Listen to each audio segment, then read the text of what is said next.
So, Morny, what is first? First is actually Brock. I was going to lead with his question, but thankfully he's in the voice chat, so I'm just going to pull him up. All right, cool stuff. Let's bring him in.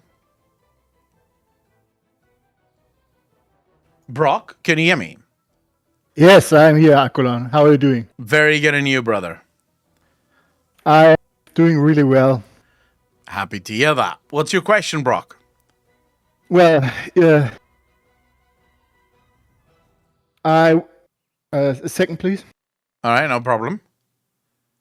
The So Ride now MMO really does look awesome, Growfile. Yes. Can't wait for that pitch. Yes, Sorry, I'm Brock. back. Yeah? I'm fine now. All right. Yeah. Well, you really drove me down quite a lore hole in the last 2 weeks because you released 2 videos in quick succession, and the videos were Elune's Gift, major Dragonflight spoilers. Yeah. And immediately, my gears were grinding.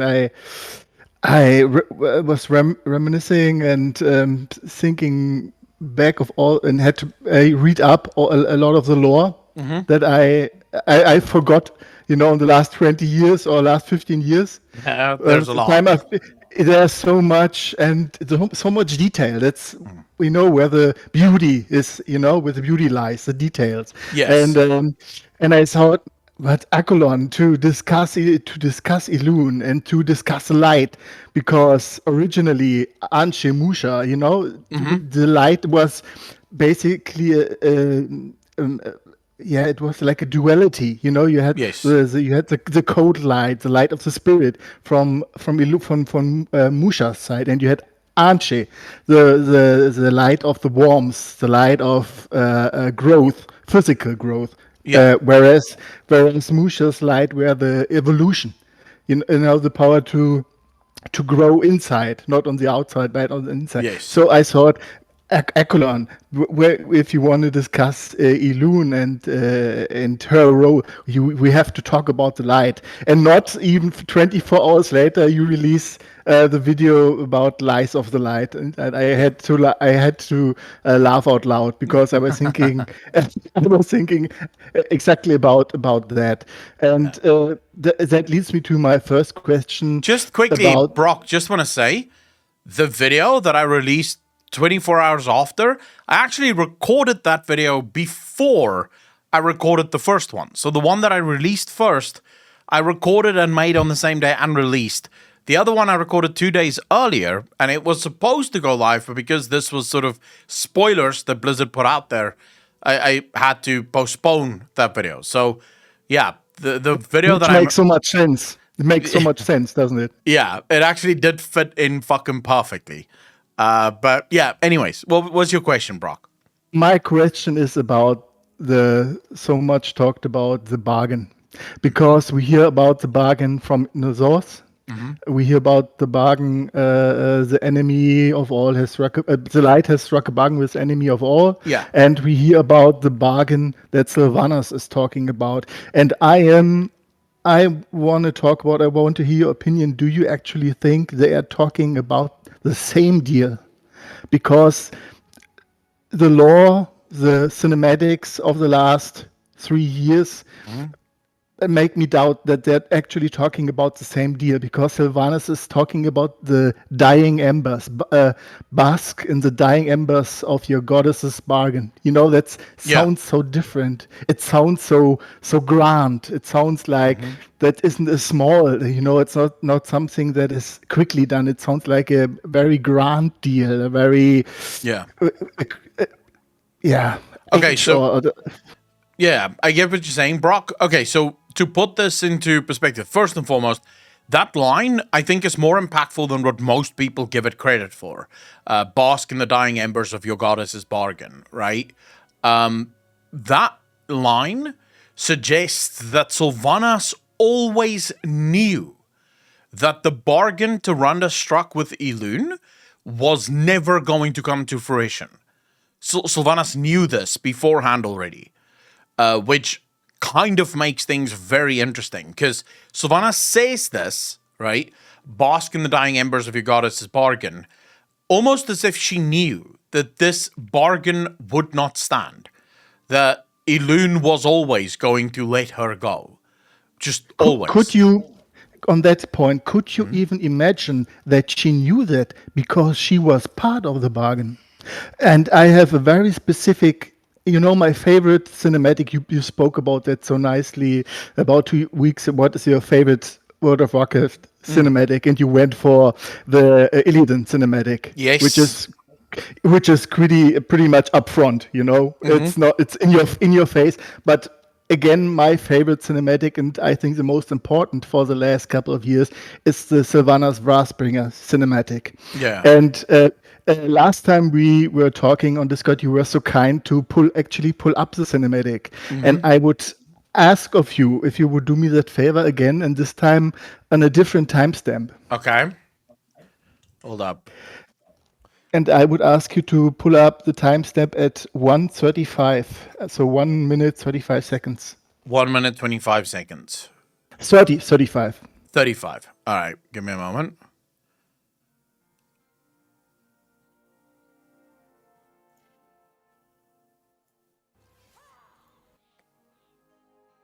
Hold up. All right. So in this sequence, you see Sylvanas is engaging Arthas. Yes. And what happens in this 2 seconds? The shadow. Just if you play the next 3 seconds, you see a shadow appearing on Sylvanas. And the interesting thing about the shadow is its form, and that the shadow is only covering her, not the background. It's as if Elune leaves her.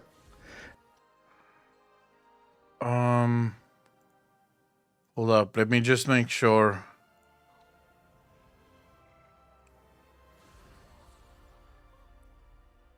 All right, so I'm gonna jump a little bit ahead, right, and say this is part of a speculation that I did long ago, right? We're talking probably 2 years at this point. Now, I will say, Brock, this is what we would call reaching to fuck, right? But that's what we do with speculation. We sort of go to the extremes and then hope that there's some truth to it. Well, the truth I am seeking is not if that is factually true, but the truth is I'm seeking is, do you think her fate could have been part of the deal? Could have been part of the bargain the light has struck with the enemy of all. Okay, so here's the thing for me, right? Okay, so first and foremost, the light has struck a bargain with the enemy of all. I do not believe has anything to do with Sylvanas. All right. I don't think so. I think the light striking a bargain is something very different, because I don't think Elune is of the light. I don't think Elune is a creature of the light. I think Elune, if anything, is the opposite of the light and may actually describe a moment in time where the light and the void, or the darkness, or the antithesis to the light, because we assume that the opposite of the light is the void, but that's not actually true.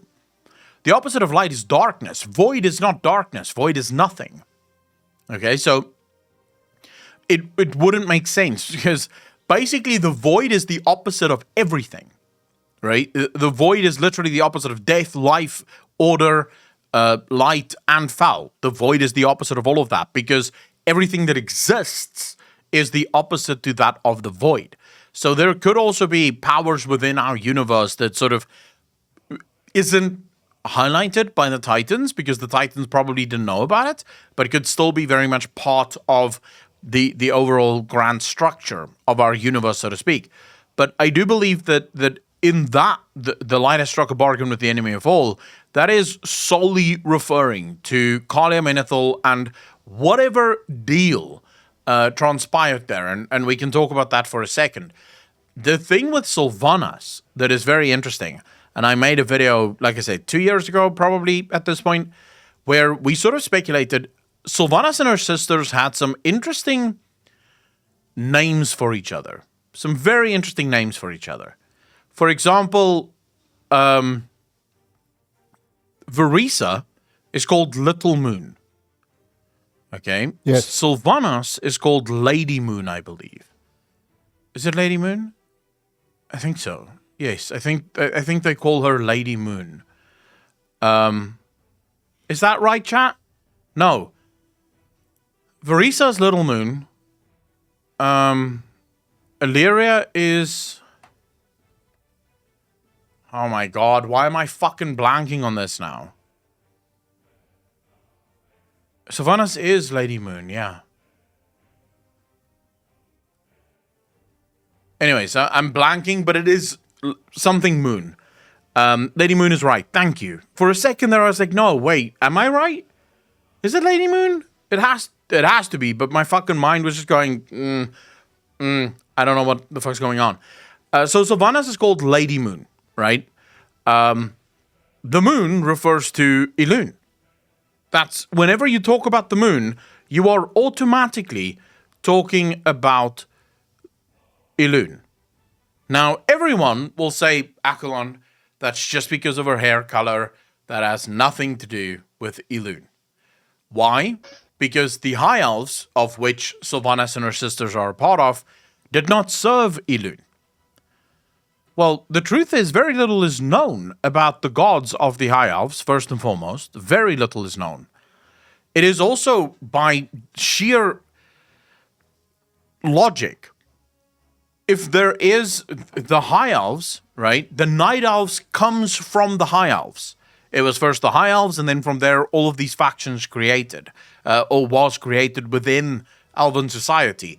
The Night Elves breaking off and serving Elune suggests that almost certainly at some point, Elune must have been some kind of goddess to the High Elven people, at least a portion of them, right? So at least a portion of them must have served Elune. So it could be that you had the sun worshippers for the most part, because that seems to be the prevailing religion that they had, was some kind of sun worshipping. But it's almost definitely true that there should have been some form of moon worship going on as well. Otherwise, why would the Night Elves just break away, right? Sort of evolve from the High Elves, but then just go completely their own way and go, no, fuck it, we're also going to make up our own god, right? We don't want to believe in the god of our ancestors, we'll just make up our own fucking god and we'll call it Elune. Doesn't make sense to me. It almost certainly makes sense that within High Elven society, there must have been some factions that served Elune. It's also possible that it could have been Sylvanas' family that served Elune. So in other words, it wasn't that Elven society served Elune, but Sylvanas' family most likely served Elune. So there is a very good chance that Sylvanas was a child of Elune. And this gives the reason this is so good as far as theories go, in my opinion, is it makes this bit of the cinematic so much more impactful. So let me show you, let me just show you guys what I'm talking about here, right?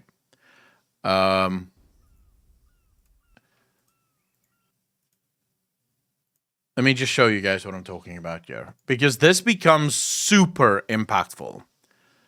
When you keep in mind that Sylvanas once worshipped Elune, and Sylvanas was once a chosen of Elune.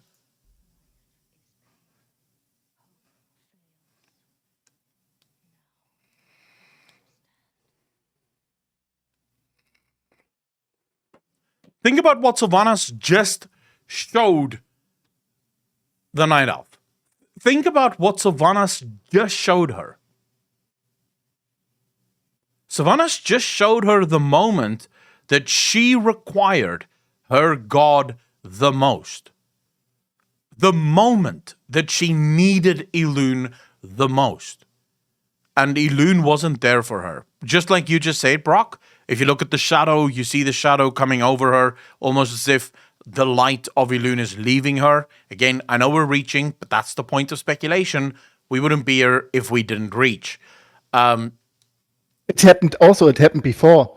If you remember in the War of the Ancients, when the Burning Legion attacked, Scenarios sent out Aviana to contact Elune to help because the Legion was approaching, and Aviana just went and said, as it stands in the law, that Aviana knew that Elune would be benevolent. She wouldn't intervene because. Yeah.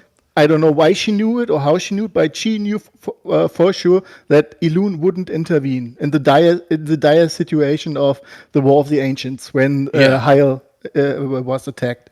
I mean, it happened before. Yeah. It has happened before, but this is the whole point. This is why Sylvanas' words here it hits so much harder.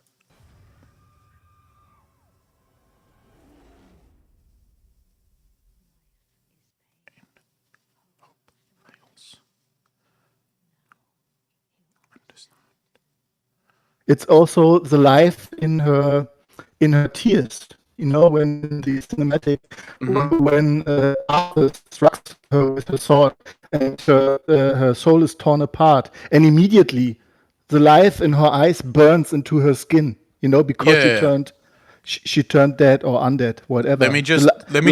Brock, let me just show them the rest of this so that they see it. Otherwise, we're gonna have to start all over again.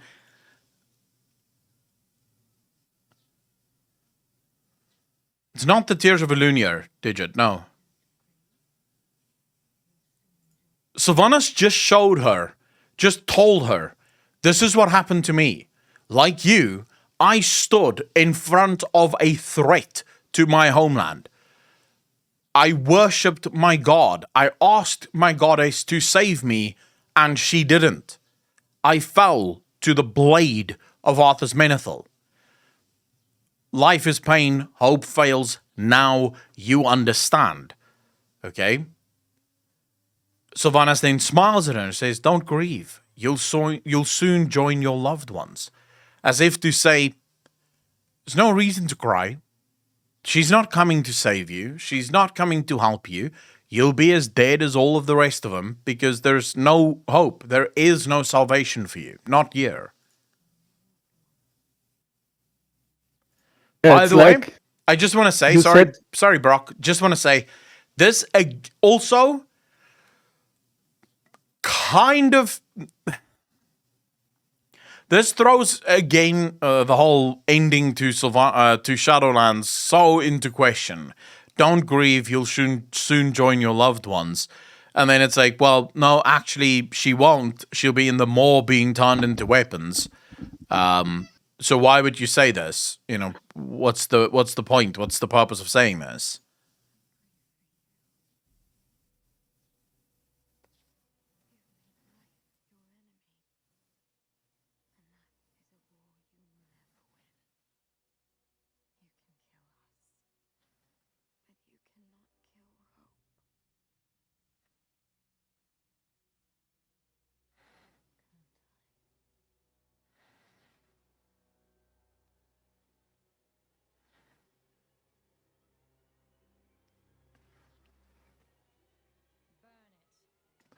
This, by the way, is why I said Sylvanas' actions is fueled by more than just wanting to burn the tree. There's an anger there. And this is why, Brock, I kind of don't mind your theory at all, is because, yes, if you were betrayed by your goddess, if you too were once hoping that Elune would save you, you know, that answer would piss you off. Because even after everything you've shown this elf, even after everything, you know, the elf still says, I grieve for you. You can't kill hope. And for Sylvanas, this is sort of like a, what the fuck? You've seen what happened to me. You've seen how life plays out, and yet you still hold on to this false god? No. Just fucking no. Anyways, Brock, sorry. You wanted to say? No, I just wanted to say, basically, too bad you put all your money on the wrong horse. You know, that's what this means. Yeah. Your goddess is not going. You put your money on the wrong horse. Should have gone for another god. You know? Yes. So on to the second part of your question, the whole, bargain with the enemy of all. This is almost certainly the light striking a bargain with Zuval. If you read the timeline makes perfect sense. Kalia Menethil dies at the beginning of Before the Storm. Before the Storm takes place after Argus had died. This is once we're back from the fight against Argus, and the sword is in the fucking planet and everything is sort of weird and shit. The Alliance and the Horde, or rather the Alliance, the humans of Stormwind, and Sylvanas and the Undead have this meeting where the Undead meet members of their family for the first time basically in decades, right? They get to meet each other. It is at this where Kalia Menethil loses her life and where Kalia Menethil is ultimately raised. Kalia Menethil's death, therefore, would have meant that she would have absolutely made her way to Zuval. That's where Kalia Menethil would have been. So in order for the light to bring Kalia Menethil back, they would have needed the permission of Zuval. Again, like I said, you can't do this through normal necromancy. You have a lot riding on Kalia Menethil coming back as is, with no weird shit going on. Necromancy does not guarantee this. We have so much evidence in the game that necromancy, it's sort of a gamble. What is coming back? Is it the being that died that comes back? Is it a being that is sort of only half of what they used to be, 90% of what they used to be, 10% of what they used to be? You can't know.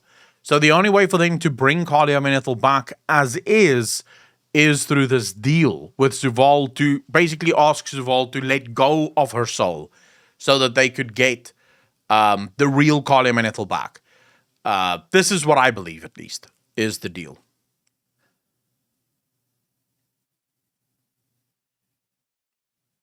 Brock, did you have any other questions? I have one other shorter question because I don't want to pick up too much of your time. Okay. The second question is the cinematic we are all still owed by Blizzard.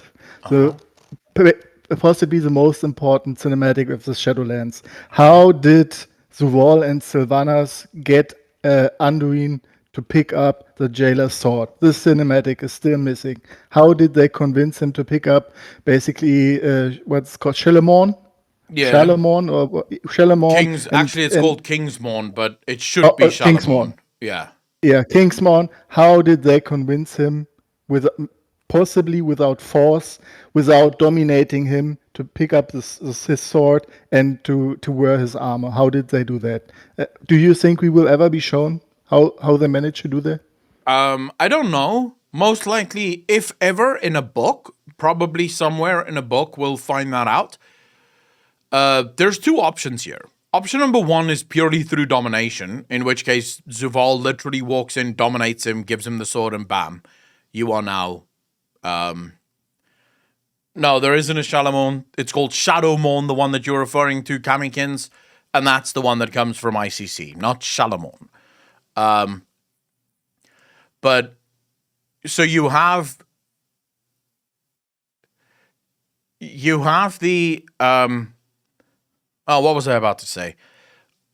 All right. So he could easily do that. The other option, of course, is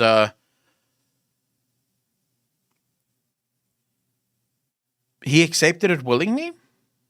And I know that's something that a lot of people can be like, no, fuck you, that didn't happen. But there is the romantic option. I'd call it the romantic option. Well, it could either be a romantic option, or it could just be that Anduin legitimately saw her point, right? So Anduin saw her point. He understood what she was saying, and he agreed. Zuval, however, didn't keep to his side of the deal. So it could be that Anduin was like, no, I'm absolutely willing to join you, but then we're going to do things my way. And this is exactly what happened. So Zuval said, okay, no problem. You can go in. You can go speak to my sister, get her to hand over her sigil. It's not a problem. And Anduin was on his way. We see the cinematic for that, right? We see the cinematic where Anduin walks to what's her name again? Firstborn Caristia. Caristia, the firstborn. Yeah. the Archon. He walks to the Archon, and then suddenly Zuval takes over. Anduin was doing his job. He was doing it willingly. And then suddenly Zuval takes over. And Zuval is like, no, fuck this. I'll do whatever I want. So it could be that Anduin willingly agreed, or, he volunteered and said, sure, but then we're going to do things my way. And eventually the jailer was just like, no, fuck that. I'll do whatever the fuck I want. So that's sort of what I would say. Yeah. We're kind of led to believe that Anduin followed the path of he agreed with Sylvanas with whatever she used to persuade him, and it's just left up to not exactly left up to us, but they just never address what she said to sway him. What a shame, isn't it? What a shame it is, because wouldn't it have been so nice, especially for all the Sylvanas haters out there, if in that kind of cinematic, Sylvanas would actually open up to Anduin and share her experience or her knowledge with Anduin, and in that way convince him to team up, to understand her, That would have been such a nice twist that I would have loved to see in that cinematic. I think they already did that. I thought the two cinematics with Anduin and Sylvanas were really well done. The problem is, at this point, people have such a hard-on for hatred of Sylvanas that it doesn't matter what you put in those cinematics, people would not trust Sylvanas either way, because most people are sick and tired of her. Blizzard sort of did ride Sylvanas long enough. I don't think Blizzard could bring her back even if they wanted to. At this point, she needs to just chill the fuck out for a while, keep her in the background. Let's see where it goes. Anyways, Brock, do you have any other questions, or Brock? Yes, you were cutting off. Sorry. I was asking, do you have any other questions, or was that it? I just wanted to finally thank you for playing that 2-minute clip I asked of you 2 days ago of Kevin Jordan on stream, because I think it's such an essential and important point close to my heart. What World of Warcraft used to be about community content, community creativity, all the stuff that went well, in the classic edition of World of Warcraft, and how important it actually is, and what is lacking in modern World of Warcraft. So I wanted to thank you for that. Oh, you're very welcome, bro. I mean, it's free content. I'm never going to say no to free content. You know me. I like content. And reacting is fun content, always. So always, I really appreciate you, Brock. Thank you so much for the question, brother. Take care of yourself, man. You too. Have a nice evening. Peace, bro.